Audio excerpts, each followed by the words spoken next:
ये आदमी कर क्या रहा है अंदर? बाहर निकलने का नाम ही नहीं ले रहा। सो गया है क्या अंदर?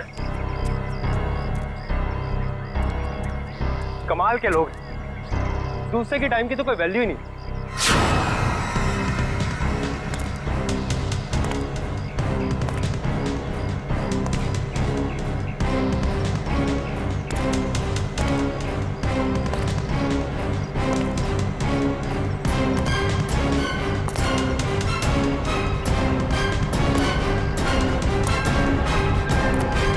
सर,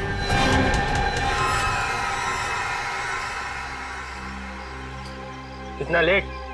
ये सर्विस है तुम्हारे रिजॉर्ट की? सॉरी सर, आपने कैंची मांगी थी, वो तो नहीं मिली। चाकू लेकर आया, इससे काम हो जाएगा।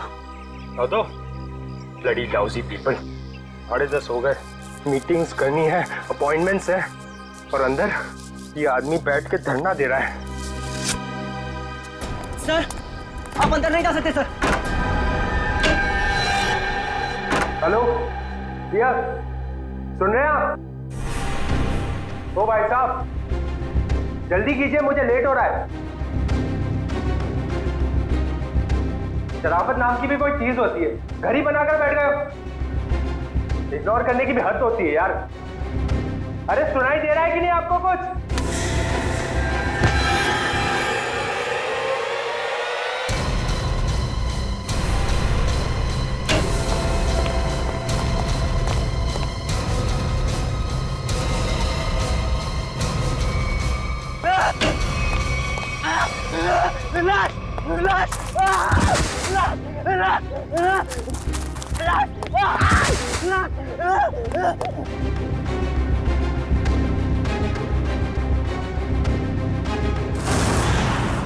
हाँ मैडम, मैं पार्टी में आने की कोशिश करूंगी, कुछ प्रॉमिस नहीं कर सकती। मेरा जॉब ही कुछ ऐसा है यार, कभी भी कुछ भी हो सकता है। ठीक है, चल अब मैं रखती हूँ, बाय। नहीं, बिल्कुल नहीं चलेगा। रात को 1 बजे 2 बजे कोई भी कभी भी आके चले जाएगा। जवान लड़की के घर में रात के टाइम में किसी लड़के का आने का मतलब हम अच्छी तरह से जानते हैं। क्या चल रहा है यहाँ पे? हाँ, और ये रो क्यों रही है? आप इनसे ही पूछिए ना, इसने क्या चाला रखा है यहाँ पे। देखिए मैडम, ये सोसाइटी है और हम सब फैमिली वाले हैं, और ये कैसी कैसी हरकतें करके रखी हैं यहाँ। हरकतें? आपका क्या मतलब है? इसका मतलब ये है कि ये दोनों लड़के रात बिरात इसके घर आते हैं, दरवाजा खटखटाते हैं, शरारत करते हैं। और तुम एक बात कान खोलकर सुन लो, तुम यहाँ से खुद से चली जाओ, नहीं तो हम सब मिलकर तुम्हें जबरदस्ती यहाँ से निकाल देंगे। एक मिनट, शांत हो जाइए आप लोग। कौन है ये लोग? मुझे नहीं मालूम कौन है ये। 2 दिन से मेरी रूम पार्टनर नहीं है, और ये लोग रोज रात को आके मुझे तंग करते, जबकि मैंने इनको कभी देखा भी नहीं है। देख जिया, झूठ मत बोल, तू ही हमें बुलाती है और अब पहचानने से मना कर रही है। हाँ, कसम से हमेशा खुद ही फोन करके बुलाती है हमें। देखो, झूठ मत बोलो, मैं तुम लोगों को नहीं जानती हूँ। पता नहीं ये लोग मुझे क्यों बदनाम कर रहे हैं। देखो, झूठ और सच का फैसला कहीं और जाकर करना, समझी? गुप्ता जी, इस बात का फैसला अब अभी कीजिए आप, और अगर आपसे भी नहीं होता है तो हम सब मिलकर इस लड़की का कमरा खाली कर देंगे। प्लीज सर, ऐसा मत कीजिए। देखो, मैं तुम्हें भाड़े पे एक घर देने के वक्त कहा था ना, हमारे सोसाइटी का रूल बहुत सख्त है। क्या बोला था ना? बोलो। प्लीज सर, इसमें मेरा कोई कसूर नहीं। फिर भी 2 दिन में मेरी रूम पार्टनर आ जाएगी, तब मैं अपना सारा सामान यहाँ से शिफ्ट कर लूंगी। ओके, 2 दिन का टाइम देता हूँ, लेकिन 2 दिन में रूम खाली हो जाना चाहिए, समझी? तुम दोनों भागो यहाँ से। अरे चलो निकलो। ठीक है जिया, ये तूने अच्छा नहीं किया। हाँ। पहले खुद ही हमें बुलाती है और फिर इंसल्ट करती है। कमाल है यार। चल चल। जिया, रोम, अगर तुम बेकसूर हो तो सच सामने आ जाएगा। तुम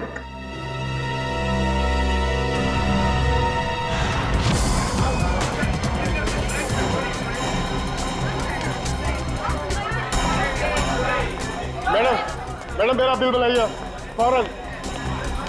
सुनिए, जरा शांत हो जाइए। देखिए, यहाँ पर खून हुआ है। जब तक हमारा इन्वेस्टिगेशन पूरा नहीं होता कोई ये होटल छोड़कर नहीं जाएगा। मैडम आप भी ध्यान में रखिए, कोई भी गेस्ट नहीं जाएगा यहाँ से, समझे?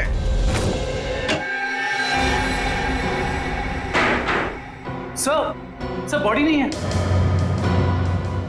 बॉडी नहीं है? ये कैसे हो सकता है?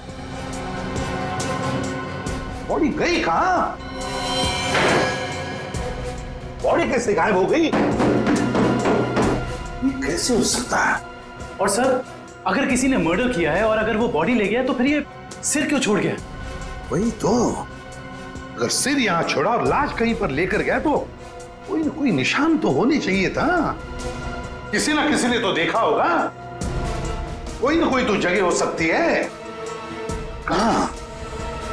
कहां गई लाश? हुआ क्या यहां पर? नहीं नहीं नहीं नहीं, यहां पर जो कुछ भी हुआ है ना सांखे, यहीं पर हुआ है, इसी 4 दीवारों के अंदर, स्टीम बॉक्स में, यहीं पर। सर इस सिर को देख के ऐसा लगता है किसी ने बहुत ही बेरहमी से कत्ल किया इसका, लेकिन यहाँ पे एक भी खून का निशान, कोई धब्बा, कुछ भी नहीं है। एग्जैक्टली, अगर सिर कटा है तो खून होना चाहिए था इन दीवारों पर, खून होना चाहिए था इस फर्श पर, लेकिन यहाँ पर खून का कोई भी निशान नहीं, कोई धब्बा नहीं। यहाँ देखो इस बॉक्स में खून का कोई भी निशान नहीं, कोई भी निशान नहीं, ना कोई हथियार का निशान। सांखे, सिर कटा हुआ है, लाश गायब है, लेकिन इस पूरे कमरे के अंदर कुछ भी निशान नहीं, कमरा सुथरा साफ है। इसका मतलब कुछ ना कुछ तो गड़बड़ जरूर है, कुछ ना कुछ तो गड़बड़ जरूर है बॉस। सर, हाँ सर, जिसका खून हुआ है उसके दोस्त बाहर आए हुए हैं। ठीक है, तुम चलो, मैं आता हूं। सांखे, देख ले इस कमरे का एक एक कोना कोना छान वाले, देख ले कुछ मिलता है क्या। देखता हूँ। सर ये रहे। आप लोग रजित के दोस्त हैं? जी सर। आखिरी बार कब मिले थे रजित? सर आज सुबह ही मुलाकात हुई थी। तो क्या कुछ फर्क लगा आपको रजित के बर्ताव में?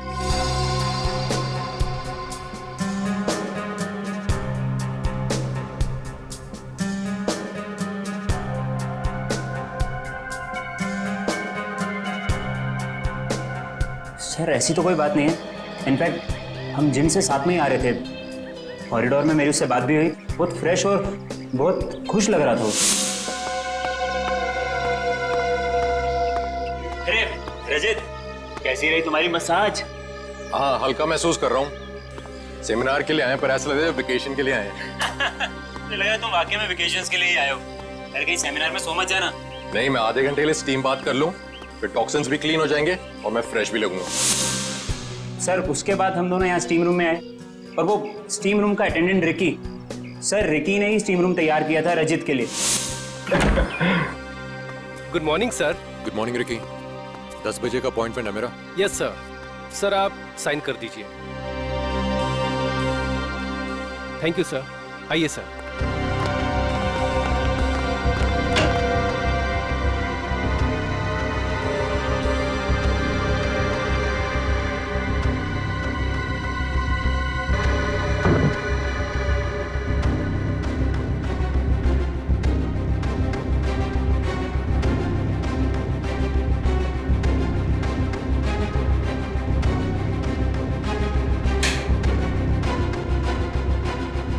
कितना टाइम लगेगा? सिर्फ 25 मिनट। चल रजित एंजॉय कर, ब्रेकफास्ट में मिलते हैं। चल ठीक है, ओके। स्टीम रूम का अटेंडेंट रिकी। रिकी, ये स्टीम रूम का अटेंडेंट रिकी कहाँ है? जरा बुलाओ उसे।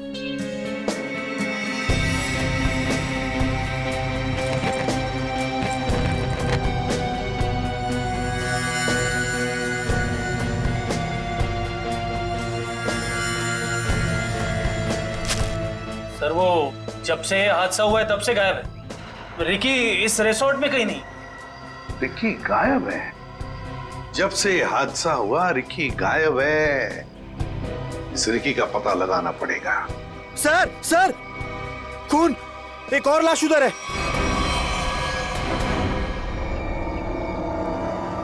ये हो क्या रहा है आपके होटल में? हाँ, एक सिर मिला है जिसकी लाश गायब और अब ये दूसरा खून। सर मैं तो खुद परेशान हूँ, ये क्या हो रहा है मुझे समझ नहीं आ रहा सर। अब बाहर फेरिए।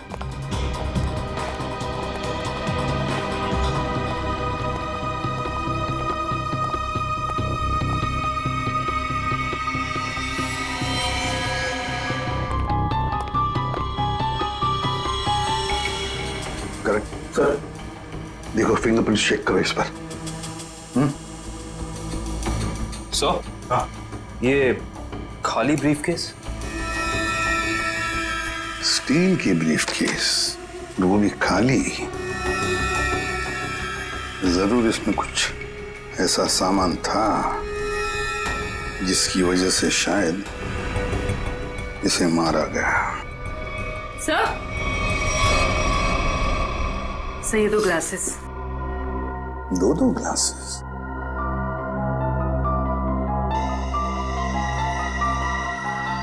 लिपस्टिक वगैरह के तो कोई मार्क नहीं, लेकिन एक बात तो पक्की है कि यहाँ पर इसे मिलने कोई आया तो था जरूर।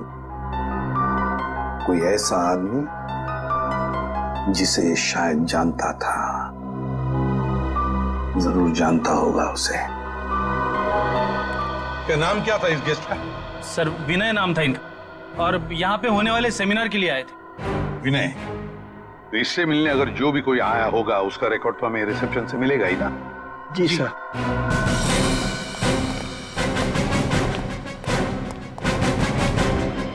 देखो, विनय के बारे में और कुछ जानना चाहते हैं हम लोग। ये विनय कब आया था यहाँ पर? अब सर मिस्टर विनय ने आज सुबह ही चेक इन किया था हमारे रिजॉर्ट में, करीब 8 बजे। 8 बजे? जी। अकेले ही आया था या कोई साथ में भी था उसके? अब नहीं सर, वो अकेले ही थे। उनके रूम में कोई बाहर से विजिटर आया था? नहीं सर, बाहर से तो कोई नहीं आया था, लेकिन उनके सेमिनार से उनके रूम में कोई गया हो तो उसका पता नहीं हमें। अच्छा, विनय के बारे में कुछ खास बात याद आती है तुम्हें? मेरा मतलब है कुछ भी, यू नो। आपके रिसोर्ट में इस ब्रीफकेस के लिए कोई पर्सनल लॉकर है? आई एम सॉरी सर, हमारे रिजॉर्ट में ऐसी कोई फैसिलिटी नहीं है। ओके। हाँ सर, उनके पास एक छोटा सा स्टील का ब्रीफकेस था जिसे वो कुछ ज्यादा ही संभाल के रख रहे थे, और उसके लिए उन्होंने पर्सनल लॉकर के बारे में भी पूछा, बट सर हमारे रिजॉर्ट में ऐसी फैसिलिटी नहीं है। स्टील का ब्रीफकेस? लगता है ये वही स्टील का ब्रीफकेस है जो हमें उसके बेड पर से मिला है। जरूर उसके अंदर कोई कीमती, कोई इंपॉर्टेंट सामान होगा। सर, ऐसा भी तो हो सकता है कि इस विनय की मौत का यही कारण हो। हाँ सर, विनय के रूम में कोई होटल के बाहर से नहीं, होटल के अंदर से आया था और दोनों साथ में ही बैठे थे। सर। हाँ करण। सर इस फोन पर जो फिंगरप्रिंट थे उसे उठा लिया सर। Very good. देखते हैं आखिरी फोन किसका था। पार्टनर, जरूर किसी पार्टनर ने फोन किया था विनय को। पता लगाना पड़ेगा है कौन ये पार्टनर।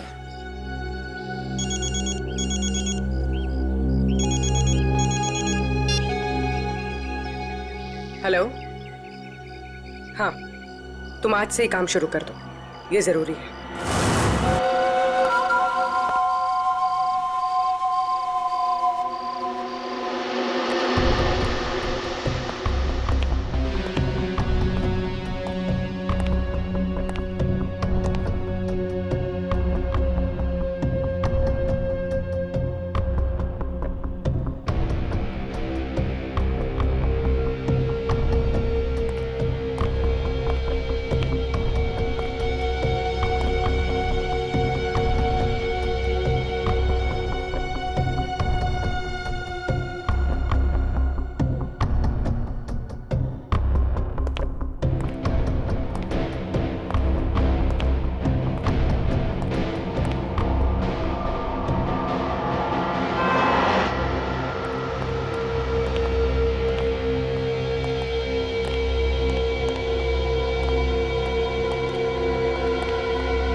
जिया,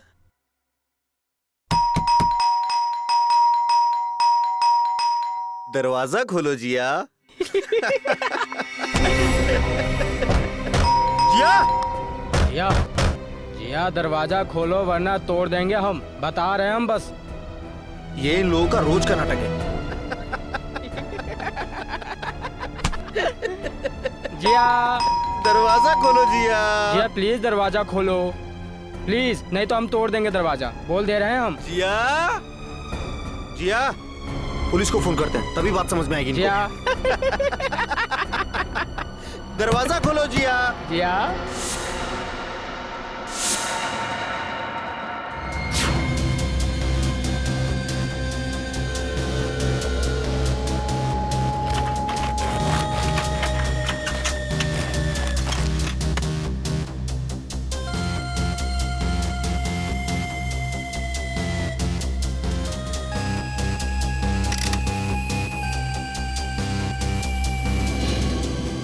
सर।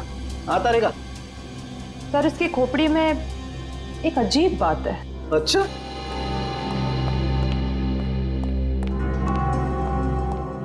क्या अजीब बात है? सर इसकी गर्दन पे ना तो किसी चीज से काटने का निशान है और ना ही तोड़ने का। लेकिन कोई ना कोई निशान तो जरूर होना चाहिए। हाँ, कोई निशान तो होना ही चाहिए। अगर हथियार का नहीं है तो किसी और चीज का निशान होना चाहिए जिससे मारा गया। और इसकी खोपड़ी का अंदर का हिस्सा बिल्कुल खाली है।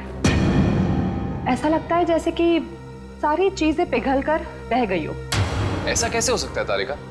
इसके अंदर कोई मोम तो होता नहीं, खून है, मसल्स हैं, टिश्यूज हैं। हाँ लेकिन ये खोपड़ी बिल्कुल खाली है। अच्छा तारिका, इसकी खोपड़ी में से जो फ्लूइड निकला था, तुम उस फ्लूइड को चेक करो, उसमें जरूर कुछ ना कुछ मिलेगा। सर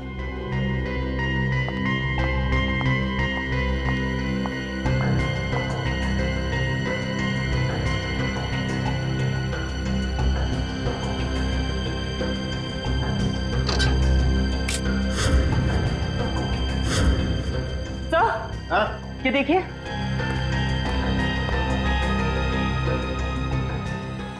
अरे एसिड, इसकी खोपड़ी के अंदर एसिड। सर इसका मतलब है एसिड या किसी केमिकल से इसके सर के अंदर के हिस्से और इसके शरीर को पिघला दिया गया और फिर स्टीम बॉक्स के ड्रेन पाइप से बाहर निकाला गया। हाँ, और वो भी 30 मिनट के अंदर। सर ये कैसे हो सकता है? हमने तो पढ़ा था कि कॉन्सेंट्रेटेड एसिड में किसी भी बॉडी को पिघलने के लिए कम से कम 20 घंटे लगते हैं। You're right, श्रेया, 20 घंटे ही लगने चाहिए, लेकिन इस केस में ऐसा नहीं हुआ। एक और बात, इस ड्रेन पाइप में मुझे कैल्शियम फॉस्फेट, जिससे इंसान की हड्डियां बनती हैं, वो और कुछ टिश्यूज के टुकड़े मिले हैं। मुझे लगता है जिस एसिड से इस आदमी के शरीर को पिघलाया गया है, ये एसिड किसी की इन्वेंशन है, कोई नई खोज। हाँ सर, उस बॉटल के निचले हिस्से से जो निशान बना था जिस केमिकल से, वो भी एसिडिक है और हमारे किसी केमिकल से मैच नहीं करता। लेकिन सर, अगर इस एसिड ने रजीत की बॉडी को पिघला दिया तो फिर वो स्टीम बॉक्स क्यों नहीं पिघला? वो इसलिए क्योंकि ये एसिड किसी मेटेलिक चीज को नहीं पिघलाता है और इसीलिए इस एसिड को कांच की बोतल में रखा गया था। सर फिर तो उसे बहुत दर्द हुआ होगा। नहीं वंश, मुझे नहीं लगता है इसे दर्द महसूस हुआ होगा। क्यों सर? क्योंकि श्रेया पहले इसे बेहोश कर दिया गया था। मतलब पहले इसे बेहोश किया गया, फिर मारा गया, उसके बाद स्टीम बॉक्स की ड्रेन पाइप से बहा दिया गया। बहुत ही डरावना और भयानक तरीका है किसी की जान लेने का। हाँ, और बहुत ही अजीब भी। ये सब कैसे किया गया होगा, ये कौन सा एसिड है, ये सब पता लगाने के लिए मुझे थोड़ा वक्त लगेगा। लेकिन सर, अगर ये किसी का आविष्कार है, नई खोज है, तो जाहिर सी बात है उसने इसके पेटेंट को रजिस्टर करवाया होगा। बिल्कुल करवाया होगा। इंटरेस्टिंग। इसका मतलब जिसने भी पेटेंट रजिस्टर करवाया है उसकी सारी इंफॉर्मेशन हमें गवर्नमेंट ऑफिस से मिल सकती है। हेलो, क्या? रजीत का? ओके। अभी पता चला है कि विनय ने जिस पार्टनर वाले नंबर पे फोन किया था वो और किसी का नहीं बल्कि रजीत का नंबर था। इसका मतलब विनय और रजित एक दूसरे को जानते थे और रिजॉर्ट में विनय के कमरे में हमें जो 2 ग्लासेस मिले थे उनमें से एक ग्लास शायद रजित का था। अब तो विनय के घर वालों से ही पता करना पड़ेगा। लगता है रिकी घर पर नहीं है, तोड़ दो दरवाजा।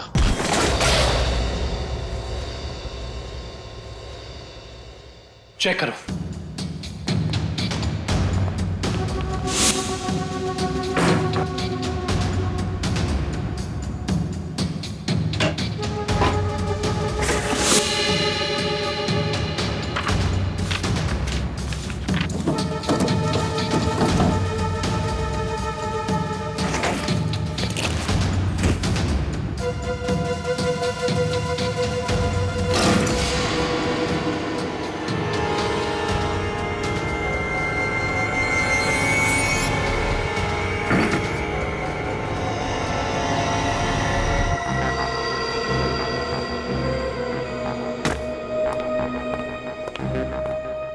ये बॉटल देखो, इसका नीचे का हिस्सा बिल्कुल वैसे ही है जैसा निशान हमें रिजॉर्ट के स्टीम रूम में मिला। ओह, तो इस केमिकल से रिकी ने रजित की बॉडी पिघलाकर उसका खून कर दिया है। हाँ, लेकिन एक स्टीम रूम का अटेंडेंट किसी को इतनी चालाकी से नहीं मार सकता।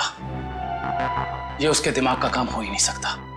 कोई है जो उससे ये करवा रहा है। कौन करवा सकता है ये सब? इसका जवाब तो रिकी देगा। हाँ, और उसके लिए रिकी का मिलना बहुत जरूरी है। चलो बाहर लोगों से पूछते हैं, शायद उसे जाते हुए किसी ने देखा। एक्सक्यूज मी, आप लोग सब यहीं आसपास रहते हैं? जी जी। ये वो रिकी रहता है यहाँ पे, आप लोग उसे जानते हैं? आज आपने उसे देखा?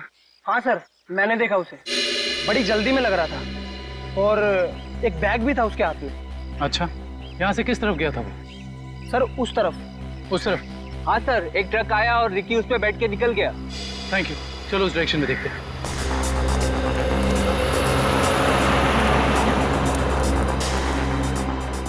ये देखो, यहाँ पे रेत गिरी है, शायद ट्रक से गिरी होगी। इसका मतलब जिस ट्रक में रिकी गया वो ट्रक बिल्डिंग मटेरियल लेके जा रहा था। यहाँ आसपास कुछ कंस्ट्रक्शन चल रहा है, ढूंढना पड़ेगा।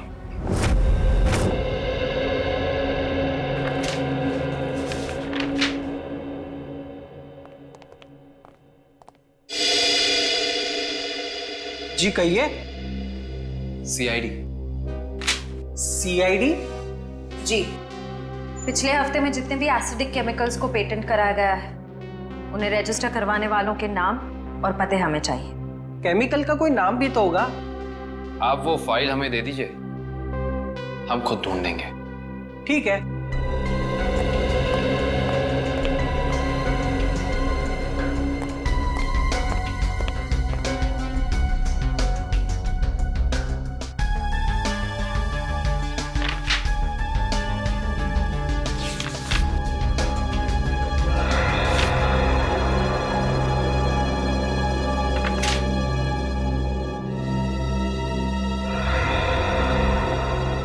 ये देखो, ये एसिड हाइड्रोवर्क्स नाम की एक कंपनी ने रजिस्टर कराया है और इस कंपनी के मालिक हैं रजित और विनय।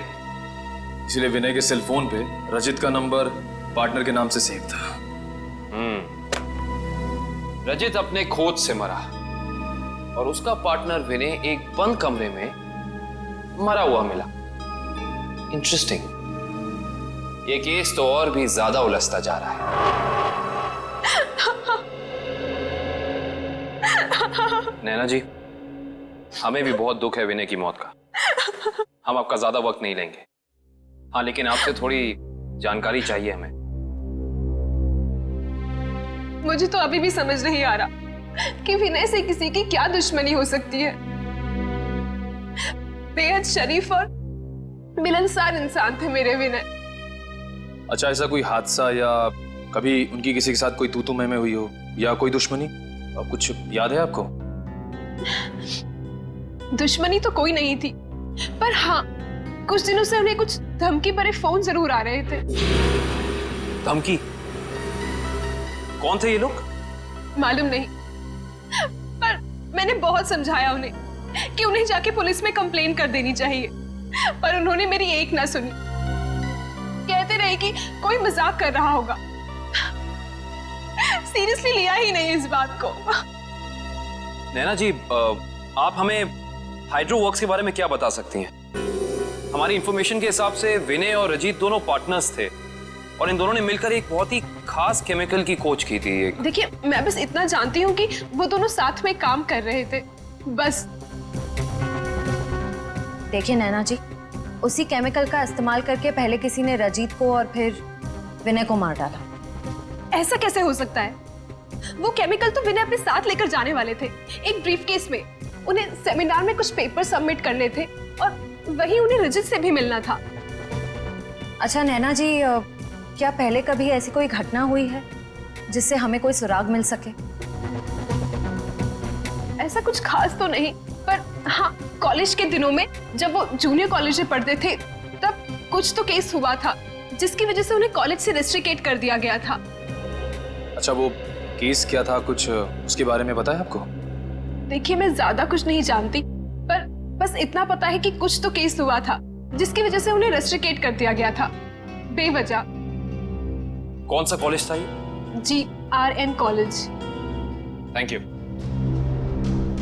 विनय और रजीत के खून का इस कॉलेज की घटना से क्या संबंध है, पता करना पड़ेगा।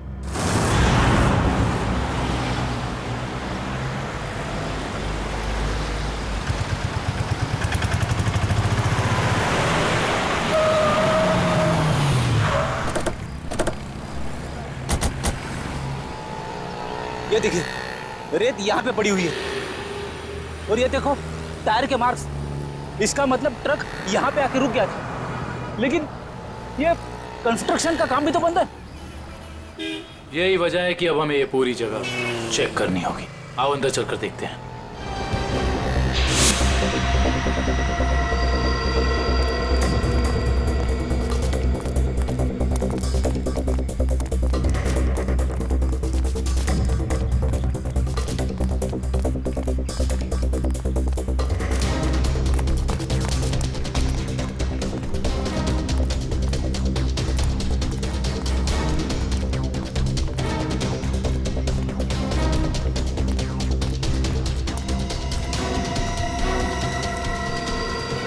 सर, रिकी यहाँ पे है।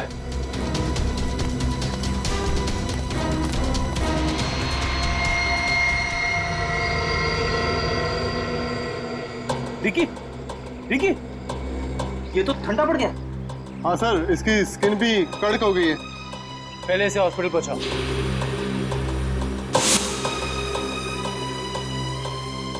इशिता, एम्बुलेंस बुलाओ।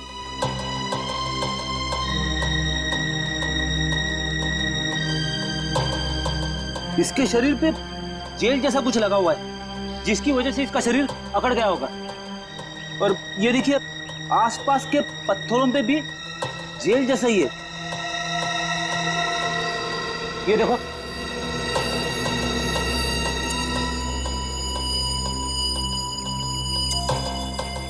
ये जेल क्या है इसके बारे में तो पता करना होगा। इन टुकड़ों को लैब ले चलो। जिस तरीके का केमिकल हमें क्राइम स्पॉट पे मिला है, उसी तरह का केमिकल मैंने बनाया है और ये केमिकल मैं इस बॉक्स में डालता हूं। तारिका, बॉडी टेम्परेचर मिला? नॉर्मल है सर। गुड। इस स्टीम बॉक्स में जो बॉडी है, ये लगभग इंसान की बॉडी की जैसे ही है। आपका कहने का मतलब है क्लोन की तरह? ऐसा ही समझ लो। अब इस मशीन में हमने जो केमिकल डाला है, उसकी स्टीम हम इस स्टीम बॉक्स में पास करते हैं। लगभग 30 मिनट तक हम स्टीम पास करते हैं। उसके बाद देखते हैं क्या होता है।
गजब हो गया सर, 30 मिनट में पूरी बॉडी डिसॉल्व हो गई।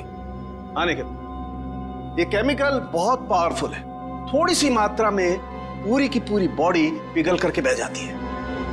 रिकी की बॉडी भी इसी केमिकल की वजह से फ्रीज होकर के अकड़ गई थी। आई सी, बहुत ही खतरनाक केमिकल है ये।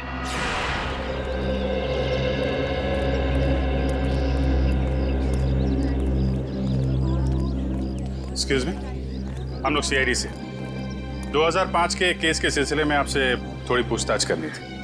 2005? ये तो बहुत पुराना केस है, लगभग 9 साल पुराना। आप रमेश जी से पूछिए, वो यहाँ के सीनियर हैं। Thank you. रमेश जी, हम लोग सीआईडी से 2005 में एक घटना हुई थी जिसमें रजित और विनय का नाम आया था। रजित और विनय? सर क्या है कि हर साल इतने लड़के लड़कियां आते हैं तो नहीं, उस केस में इन दोनों लड़कों को रेस्ट्रिकेट किया गया था। रेस्ट्रिकेट? अरे हाँ, याद आया, उस साल कॉलेज के एक स्टूडेंट की मौत हो गई थी और इन दोनों लड़कों का नाम भी उस केस से जुड़ गया था। काफी बवाल हुआ था। ये स्टूडेंट कौन था और उसकी मौत कैसे हुई? मैडम, बहुत अजीब तरीके से हुई थी। ये किस्सा लेबोरेटरी में हुआ था।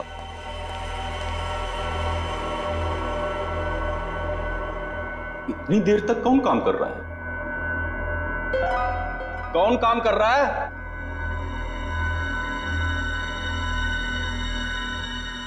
अरे भाई, खोगे का काम में जवाब तो दो, कब तक काम करोगे? अरे चुप क्यों हो? बताओ, मैं लेबोरेटरी बंद करूं या खुली रहने दूं?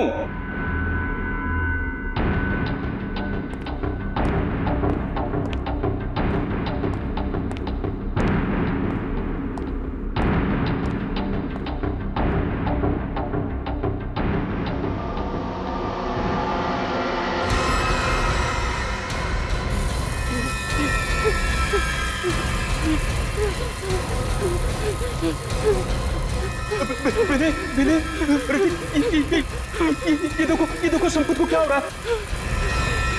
सर बचाइए इसे, प्लीज कोई बचाओ इसे। सर देखिए ना संपत को क्या हो रहा है। सर देखिए ना। क्या कुछ करो भाई। सर क्या हो रहा है, देखिए ना। सर बहुत भयानक था वो, ऐसा मैंने पहले कभी नहीं देखा था। एक आदमी खड़ा था और खड़े खड़े पिघल गया। संपत नाम था उसका, पुलिस केस भी हुआ था और विनय और रजित को रेस्ट्रिकेट किया गया था। इस केस से जुड़ी सारी फाइलें चाहिए हमें। हेलो,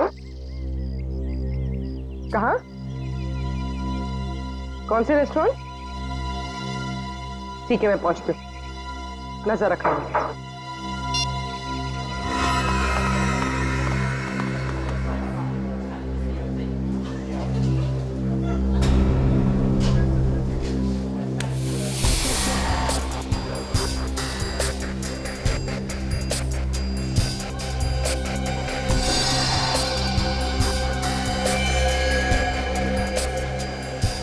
मजा तो आता है यार। अरे काहे का मजा यार? पता है, रात को जैसे ही जाते हैं ना उसके घर के सामने, तभी चौकीदारों को पटाना पड़ता है।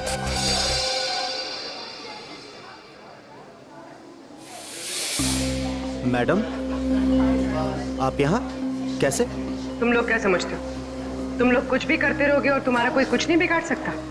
मैडम, हमने क्या किया? एक लड़की का जीना हराम कर रहे हो और पूछ रहे हो क्या किया है? टेढ़ी बात करोगे ना तो सीधा करना हमें आता है। क्यों कर रहे हो ये सब? मैम, हम खुद नहीं गए उसके घर, वो खुद ही हमें बुलाती थी। हम पहले भी बता चुके हैं मैम आपको। और मैडम, आपको जानना ही है तो आप जिया से बात करो ना, वो क्यों बुलाती है हमें? वो झूठ नहीं बोलती है। सर हम सच बोल रहे हैं सर, हमारा यकीन कीजिए प्लीज। हाँ जानता हूँ, राजा हरिश्चंद्र के चेले हो ना तुम लोग। देखो, लास्ट चांस करो, सच सच बताओ, उस लड़की को क्यों परेशान कर रहे हो? और अगर सीआईडी का तरीका अपनाऊंगी ना तो तोते की तरह बोलना शुरू कर दोगे।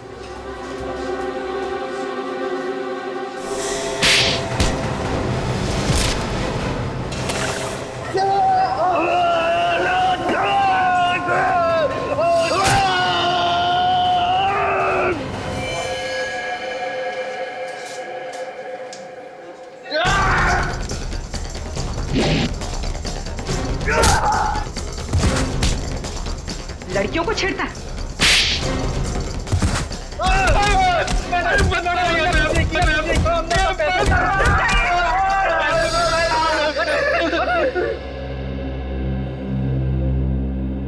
किसके कहने पे किया ये सब? एक्सपेरिमेंट हो रहा था साइंस लैब में 2005 में और बेस्ट इन्वेंशन करने वाले को स्कॉलरशिप मिल रही थी। ये तो स्टूडेंट पिघल के मर गया था संपत। इसने एक स्पेशल एनेस्थीसिया बनाया था बेहोश करने की दवा जो किसी भी मसल को 5 मिनट के लिए फ्रीज कर सकती थी। और ये रजित और विनय इन्होंने एक ऐसा केमिकल बनाया था जो किसी भी चीज को 30 मिनट के अंदर पिघला सकती थी। सर ये देखिए।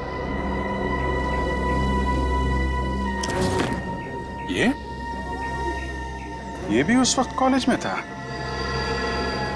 पर ये बात उसने हमसे छुपाई।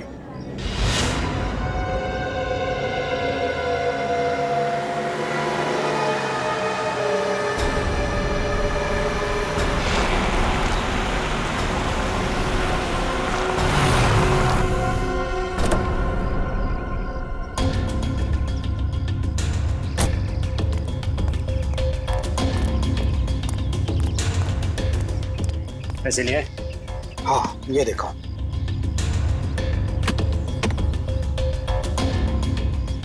अब खुश? गुड। ये रहा तुम्हारा सामान।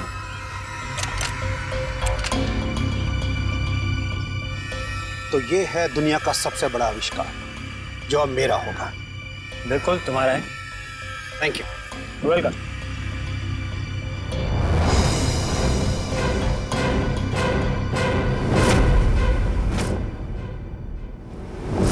ये चुप चुप के क्या कर रहे हो? हैं? क्या कर रहे हो चुप चुप के? आगे मत बढ़ना। वरना ये बोतल इसी के साथ मैं फोड़ दूंगा। मत बढ़ना आगे, कह रहा हूँ। आगे मत बढ़ना, नहीं तो ये मारा जाएगा। तुम यहाँ से जा नहीं सकते हो, छोड़ो उसे। आगे नहीं बढ़ना। कहा ना, मैं झूठ नहीं बोला मैं। पीछे रहो, आगे मत बढ़ना।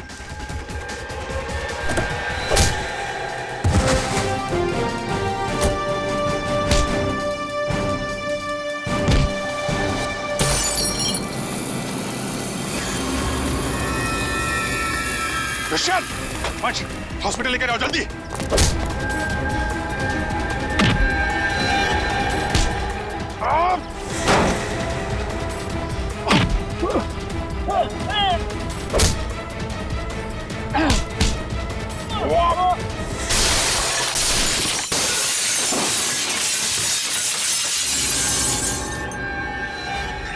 हाँ, मैं नहीं मारा उसे। विनय और रजित के केमिकल का इस्तेमाल करके मैंने संपत को लैब में मार डाला। रेतेन, तुम यहाँ क्या कर रहे हो? और संपत के बनाए हुए केमिकल पर अपना नाम डालकर मैंने उसे भेज दिया। क्यों किया तुमने ऐसा? मुझे पैसों की जरूरत थी। मेरे खर्चे पूरे नहीं पड़ रहे थे। और जब मुझे पता चला कि संपत ने एक ऐसे केमिकल का आविष्कार किया जिससे बॉडी फ्रीज हो जाती, उसकी इंटरनेशनल मार्केट बहुत ज्यादा थी। उससे वो केमिकल हासिल करने के लिए मैंने उसे भी मार डाला।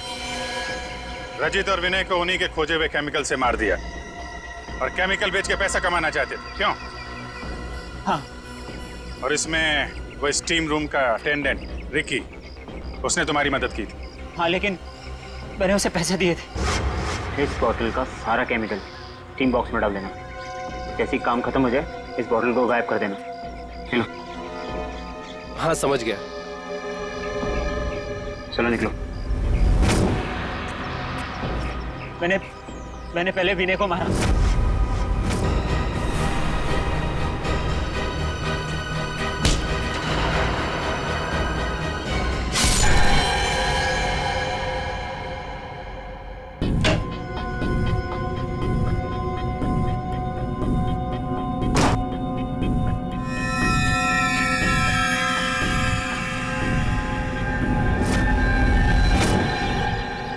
फिर रिकी की मदद से मैंने रचित को खत्म कर दिया।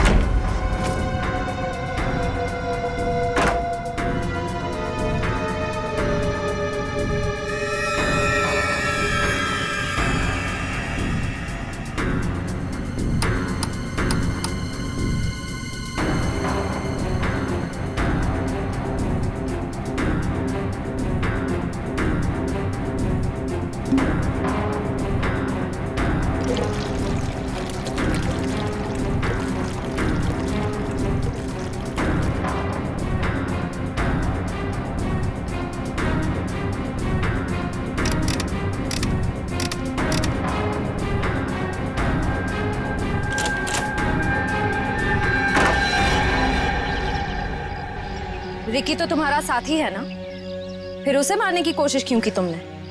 रिकी मुझे ब्लैकमेल कर रहा था। मैं सोच रहा हूँ कि जुबान भी कितनी कीमती चीज है, अगर फिसल जाए तो करोड़ों का नुकसान करा दे, इज्जत गवा दे, फांसी चढ़वा दे। मतलब वो केमिकल की बोतल मेरे सीने में 2 मर्डर्स के राज बहुत ज्यादा है। जुबान झेल नहीं पाएगी, वजन तो करना ही पड़ेगा। लो पैसे पकड़ो और अपना मुंह बंद रखो, समझे?